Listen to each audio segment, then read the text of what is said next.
До истекот на рокот за пријавување на конкурсот за избор на директор во комуналното јавно предпријатие Водовод, кој траеше до 2 декември, конкурирале тројца кандидати за оваа мощна значајна функција.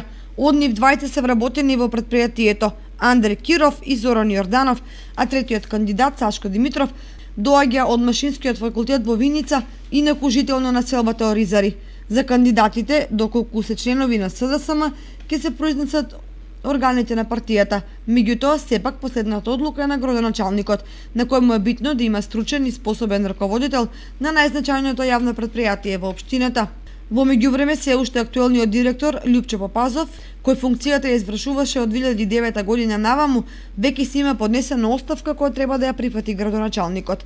Инаку, комуналното јавно предпријатие Водовод Кочани е основано со решение на собранието на општина Кочани број 011532 од 2.2.1968 година.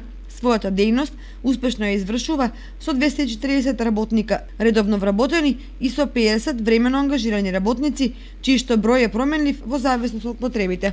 Комуналното јавно предпријатие Водовод ги објавува следните дејности: водоснабдување, одвод на отпадни води, канализација, комунални услуги, изнесување и депонирање на смет, искористување на геотермалните води, експлоатација и дистрибуција на ГТВ градски пазари и панаѓори, утврдување на прометни површини, паркови и градско зеленило, одржување на православните градски гробишта и градската капела, стопанисување со градскиот базен и тениските терени.